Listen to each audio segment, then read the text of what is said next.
Saat dia sedang memperhatikan gadis yang sedang tidur, tiba-tiba FBI menendang pintu dan mendorongnya ke tanah. Ternyata FBI dan Drug Enforcement Administration bergandengan tangan untuk mengejar ketinggalan. Polisi segera mencari berbagai bukti. Ia punya banyak obat-obatan dan senjata di rumahnya. Ada juga 2 senjata. Ini berarti dia akan menghadapi tuntutan pidana yang sangat serius. Tapi dia tidak panik. Dia sangat percaya diri dan menunggu ayahnya untuk menyelamatkannya. Untuk melindungi kepentingan keluarga, sang ayah berkompromi dengan jaksa agar dia mengaku bersalah. Kurangi hukumannya menjadi 4 tahun baginya. Kabar tak terduga sulit menerimanya. Tapi sang ayah begitu ngotot. Dia membuat pilihan saat dia menerima hakim. Dia dengan santai mengakui kesalahannya. Tetapi hakim memutuskan bahwa dia memiliki senjata berat untuk melindungi obatnya. Di bawah standar hukuman minimum dia dijatuhi hukuman 10 tahun penjara. Saat itulah dia menyadari bahwa dia dan ayahnya sama-sama telah dijebak oleh kepala jaksa.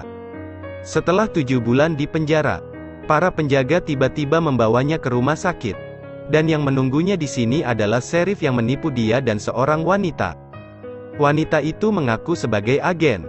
Agen wanita mengetahui bahwa dia hidup di penjara dengan sangat bahagia. Menjalin hubungan persahabatan dengan fraksi besar. Ada juga pekerjaan sampingan sebagai bisnis persewaan di penjara. Mereka melihatnya sebagai seseorang yang memiliki kemampuan untuk hidup selaras dengan siapapun. Apalagi dia hanya mengucapkan beberapa kalimat sederhana yang bisa membuat orang di sebelahnya menjadi gila. Wanita agen mereka ingin berdagang dengannya. Pindah ke penjara lain.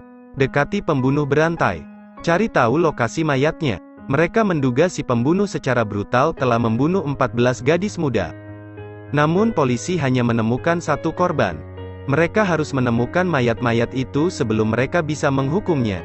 Tapi penjara tempat pembunuh berantai adalah tempat yang khusus mengurung para tahanan yang sakit jiwa. Dia dengan tegas menolak. Agen wanita menyarankan bahwa hanya dengan menemukan lokasi tubuh akan membebaskannya dari sisa hukuman 9 tahun 3 bulan. Tapi dia tetap tidak setuju. Dan agen wanita itu mengatakan pembunuhnya menarik. Setelah banding berhasil, si pembunuh akan dibebaskan dan akan ada lebih banyak gadis yang bermasalah. Tapi dia pikir itu tidak ada hubungannya dengan dia. Agen berharap dia menghargai kesempatan di depannya. Serahkan dokumen pembunuh itu padanya. Biarkan dia memikirkannya dan memutuskan. Setelah kembali ke penjara, dia membuka file tersebut.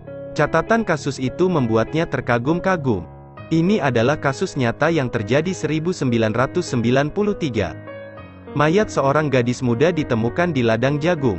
Satu-satunya petunjuk adalah truk dengan cat yang tidak dapat diidentifikasi. Baru setahun kemudian polisi mendapat petunjuk. Seorang sopir truk melecehkan 2 gadis di jalan. Plat nomornya baru saja didaftarkan di area tempat mayat gadis itu ditemukan. Dan dalam setahun truk ini telah dikecam 3 kali untuk hal yang sama.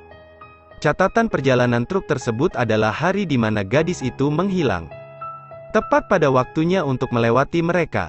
Tetapi ketika polisi bertemu dengan pengemudi, mereka menemukan dia seperti monster yang tidak berbahaya. Dia bilang dia sering bermimpi membunuh gadis itu. Selain itu, ini sangat nyata. Tetapi juga hanya mimpi. Setelah menyelesaikan kalimat ini, polisi panik.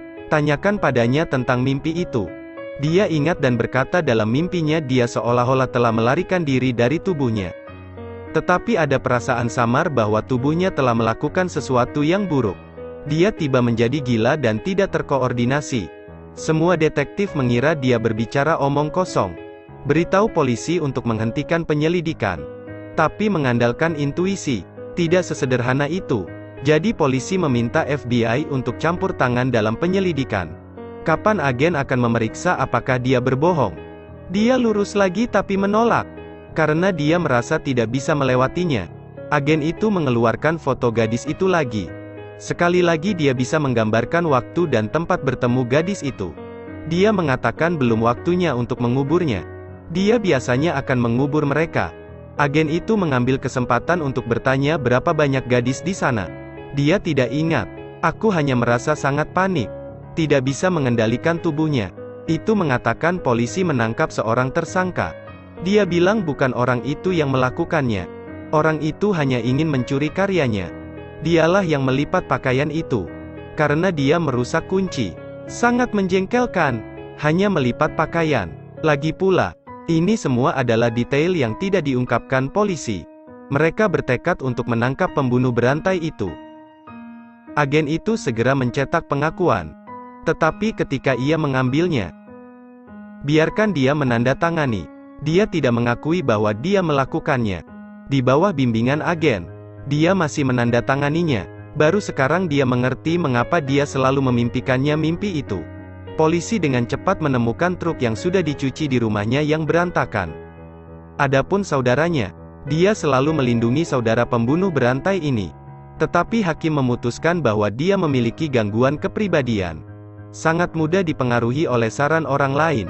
Penandatanganan juga memiliki huruf kursif khusus. Bukan kursif seperti penandaan atau penggunaan biasa. Selanjutnya, semua agen bersaksi bahwa polisi telah mengancamnya. Jadi disetujui bandingnya. Mereka hanya punya waktu sebulan untuk mendapatkan bukti baru. Mereka memutuskan untuk mencari seseorang untuk mendekatinya. Cari informasi tentang lokasi pemakaman korban lainnya. Ikuti saluran saya untuk melihat lebih banyak sequel film. Terima kasih telah mengikuti. Halo dan sampai jumpa lagi.